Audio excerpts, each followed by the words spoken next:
He was an illustrious Indian scientist who served as the 11th President of India. Popularly known as the Missile Man of India, he has done immense contribution in the development of India's civilian space program and nuclear weapons program. He played a prominent role in Pokhran II nuclear tests. He was none other than Dr. A.P.J. Abdul Kalam.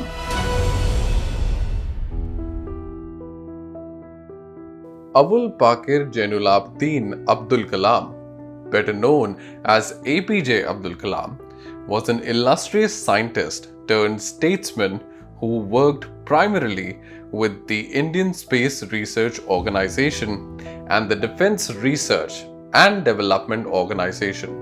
For his work on launch vehicle technology and development of ballistic missile, he was given the pseudonym of the Missile Man of India.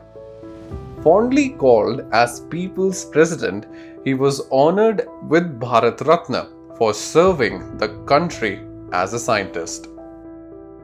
Abdul Kalam was born to Jainulabdin and Ashiyama on October 15, 1931 in Rameswaram, Tamil Nadu.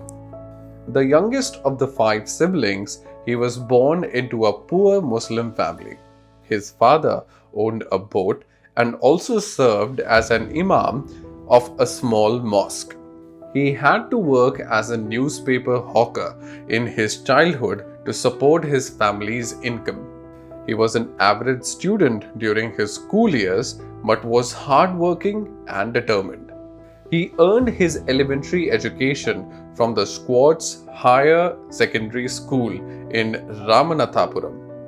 He then completed graduation in physics from St. Joseph's College, Tiruchirappalli in 1954 and attended the Madras Institute of Technology in 1955 to study aerospace engineering.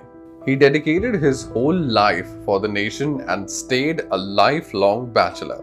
He lived a very simple life and only had few possessions, including a veena and a couple of books. Kalam aspired to become a fighter pilot but missed the spot with Indian Air Force by the skin of his teeth. He then joined the DRDO as a scientist. In the 1960s, he also worked with the Indian National Committee for Space Research Committee under the renowned scientist Vikram Sarabhai. In 1969, he joined ISRO as the project director of Satellite Launch Vehicle 3, India's first indigenously developed satellite launch vehicle. Dr. Kalam worked on different projects including Project Devil to develop a short-range surface-to-air missile and Project Valiant to develop an intercontinental ballistic missile. Both the projects were discontinued without any success, but they laid the groundwork for the development of Prithvi missile. In 1982, he rejoined the DRDO as the head of Integrated Guided Missile Development Program. From 1992 to 1999, he was the scientific advisor to the Defense Minister and later served as the principal scientific advisor to the Government of India. During this time, he played an instrumental role in the Pokhran II nuclear tests, which made India a full-fledged nuclear country. The success of the test shot his fame and made him an overnight celebrity. In 2002, he was selected the 11th President of India. During his tenure, he worked tirelessly to transform the society by inspiring youths and harnessing the power of science.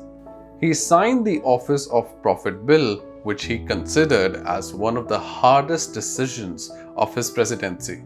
He, however, faced criticism for not deciding the fate of 21 prisoners facing the death penalty as a president. Dr. Kalam was bestowed with numerous awards for his indispensable contribution to the country. He received the Padma Bhushan in 1981 and the Padma Vibhushan in 1990 by the Government of India. He was also awarded the Bharat Ratna in 1997. In 2010, the United Nations declared his birthday as the World Students' Day. After resigning from the office of president in 2007, he became a visiting professor at several universities. He wanted the world to remember him as a teacher. He has also authored several books, including an autobiography, Wings of Fire, India 2020, and Ignited Minds. Dr. Kalam passed away after suffering a heart attack while delivering a speech at IIM Shillong on July 27, 2015. Kalam's body was airlifted in an Indian Air Force helicopter and was flown to New Delhi on July 28. On July 30, 2015, the former president was laid to rest with full state honors at Rameswaram's Pei Karambu ground.